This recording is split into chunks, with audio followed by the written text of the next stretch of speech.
Hey, what's up guys? Thank you for tuning in here. Today's video is exciting and very unexpected. This is something that is actually not mine. This is something that a friend of mine has brought to me because he wanted me to take a look at it on video, review it, and really get into this. So today we're going to be covering something I don't know anything about it because I didn't expect to ever own it. But this is Hot Toys 1:1 scale replica of Grogu, or the Child, or Baby Yoda, whatever you want to call it, from this little indie TV show you might have heard of called The Mandalorian. So this is just a shipping box that comes in. I'm sure it's padded on the inside. It feels very thick, very fat, it's very heavy. There is a shipping label on the top, and you cannot dox my friend, he has us covered.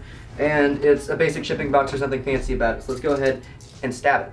Is this a federal offense if I'm opening your mail?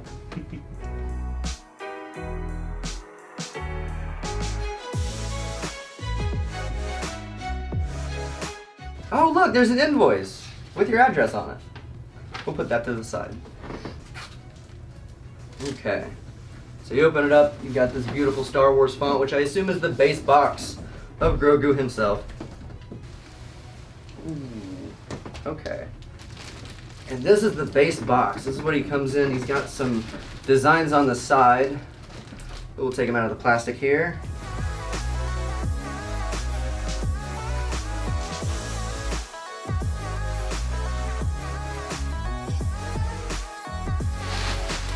So you've got these side designs here. This is actually a slip cover that comes from the side, so let's go ahead and see what it looks like on the inside. This looks like the main box with the lip that opens up to reveal him. Oh, okay, yeah, that's a slip cover with a full-on, I don't want to say actual box, but look at that. So the box design is actually based on Grogu's pram. I've just discovered that's the real word. I figured it was just like a space bassinet, but that's what the design of this box is all the way around. And it's got like this opening thing, like a big old pack of cigarettes. So, okay, let's get a front view. You guys are gonna see this better than I can. How does this look when you open this? Ooh, look at him. Hi there.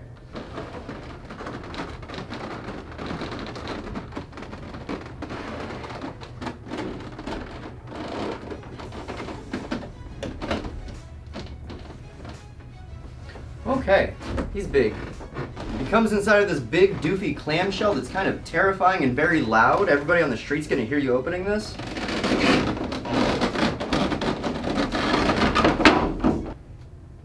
I don't even want to touch it. Oh my god. And here he is. He had that clamshell protecting him. He has some plastic on his little handsies and feetsies. But there he is out of the box. He has some heft to him.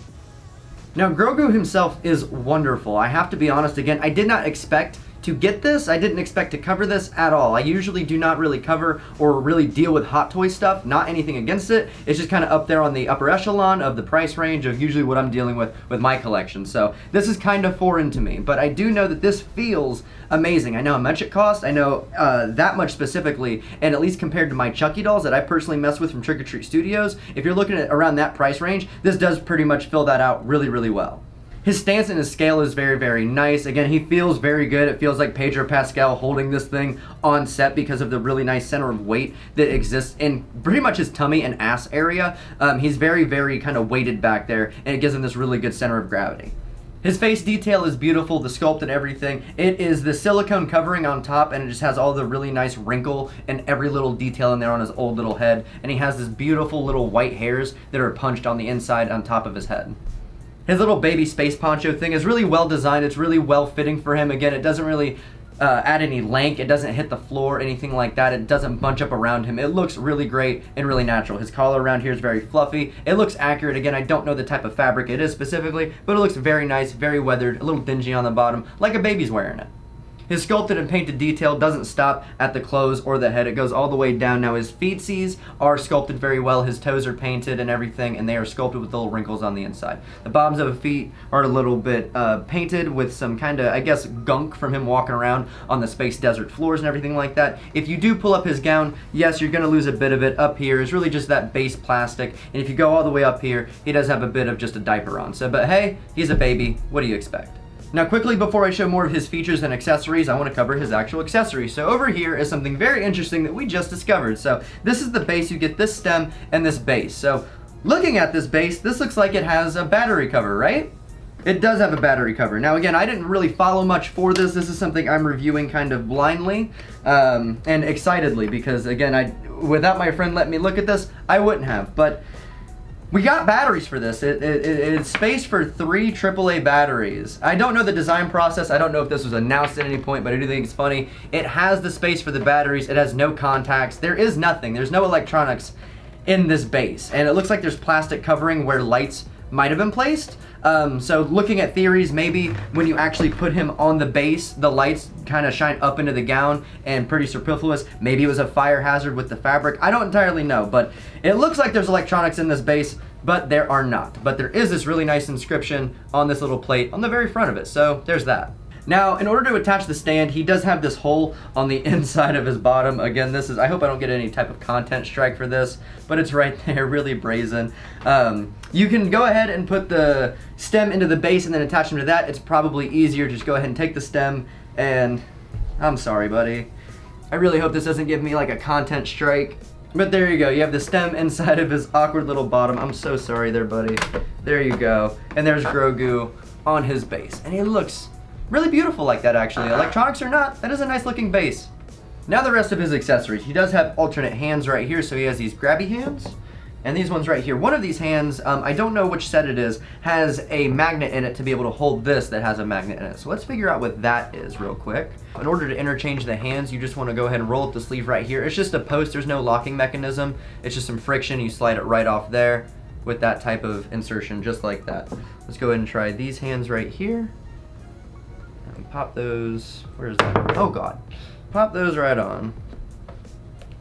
So these hands that he has right here, these are just more basic hands. The one that actually does hold the ball, I'll come back to this, is the one that at least this one came with in the box. I'm sure they all come like that. I'll show that on him in just a moment, but he has these hands. These are more standard, kind of just basic hands. I guess if he was wanted to do a little sleep or a nap, you'd want to pop these hands on him. This other set of hands he has that I'm popping on here, this is, again, the third set. So these are basically if you want him to do any force things, do the magic hand thing, anything else like that. This is pretty much what you're looking for. So if you want to have him on that rock, if you want to have him reaching out to Luke, Mando, anything like that, this is the type of hand that you'd want him to do. It's your baby Yoda. You can pose him exactly how you want, but that is his force hands. Going back to the original hands that we had, because I didn't know this is the one with the magnet. This one's more basic again. It's not exactly the same as this, but it is more or less, the fingers are a little bit more curled. That's about it. And this hand is more of in a gripping position. For the magnet, you can take the little orb thing, pop it right in his hand, and it stays there magnetically. Again, nice little detail. And it's just really nice because it doesn't feel like it's too heavy, again, like a big weighted metal ball that's gonna fall out of his hand or stress on any of these plastic joints. The fact that it's plastic and painted to look like this is preferred in my opinion. And if you'd like to make him look a little badass, we have the skull emblem right here again, so just take it, put it over his ears. You can probably just go ahead and pop the ear off for the next part we're gonna show to be able to put this on him. So just kind of drape that over the front. Look at him, Dad's favorite son. Now the ears are kind of funny, so I was given a heads up on this. In order to replace the ears, you just basically pull them out. They are magnetic on the inside part of the base, and it just sinks right into the side of the skull. Very basic. And that's how you do that, but you just pop those out, you set them to the side. And if you attach these ones, these are his sad ears. This one isn't have much of a difference. It kind of aligns the same way as this one. It is different, but only by a couple degrees. This side, with both of them on, you know, really does give the look. So you can have a little sad, kind of intimidated Grogu there. I don't know why you'd want to display him all sad. Maybe you're a masochist, I don't know. Again, it's your Grogu. Now you're probably sitting there saying, Fizz, if I buy Grogu, what all can I do with it as far as actual display options? So let's go ahead and show you that by popping him off the stand. So again, more articulation and features. Really quick before I get to that while I show off the mouth feature. His eyes are just stupidly beautiful again. I love how these are, at least, I don't know, casted. I don't know exactly how they made these. I can't tell if they're resin or glass specifically, but they are wonderfully, wonderfully deep, and they just really reflect the rest of the room around them. The mouth detail is wonderful, and if you do take your finger and kind of poke it inside of the mouth here, he can open his mouth. So you can have just standard Grogu, and you can also have him with his little shriek effect. So if you want to have a little excited Grogu, absolutely an option. And also when the mouth is open, he has wonderful painted detail inside of the mouth. The teeth look great. Kind of the, I don't want to say moist texture of the inside of the mouth, but the silicone really lends itself, again, to that flesh look to this actual real life looking thing.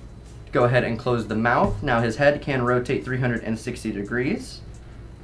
He does have a little bit of motion and a ball. I don't know if it's a ball specifically, but that's what it feels like, where I can get a little bit of down and a little bit of up So very free. He gets to this side and it kind of knocks it a little bit, but not in a way that feels resistant, just more so like this is where the sculpt ties or he's hitting fabric specifically. Now his arms are fully jointed, his shoulders are on rotating hinges, so they're gonna go up and down. Again, you're gonna have some hindrance because of the soft goods of the fabric, but he can do these things. You just wanna jimmy it, you do not want to yank it. You don't wanna risk anything happening underneath there that you can't see or something causing that. But you know, his arms can go backward just like that. It just takes you a minute to finesse it around that fabric. The one thing though, they don't really go upward. So if you're trying to get an outward movement straight up like this, you won't really get that. You can get his arms upward, but again, you're gonna have to do on that rotating hinge with the little bit of clearance they have in and outward, about that much on that. His hands, because of the post that they attach to, can rotate 360 degrees. He does have elbows that can extend at least 90 degrees up all the way just like that. His legs are a little bit more basic. He doesn't really have anything in his waist or chest, no wiring, anything like that. He's very thick. He's 11 pounds of hunk. So the legs themselves, as we go ahead and pull this up again, they rotate forward on little hinges. Again, they are a little resistant once you get to a certain part that's just kind of telling you, hey, you're getting to about the stopping point. So you can rotate these up like this because you can also have Grogu sit down on the ground very, very easily. Now this is versatility that again is just really nice. You have display options. You can either have him stand on his own, which is a little risky. The hip joints on this one are just a little bit loose, so I'd always recommend using a stand, especially on something this price. But you can have him stand on his own, or you can have him just sitting looking all comforting, but he sometimes does kind of push himself back. But there he is. That's pretty much all I've got to say here, guys, about Grogu, Baby Yoda, the child, whatever you want to call him. He's yours. He's absolutely whatever you want to call him. If you guys have any questions about him, maybe something I did not cover in the video specifically, please feel free to leave a comment in the section down below. I'd be happy to get back to you as soon as possible. Please wave bye, Grogu, and we'll see you guys later.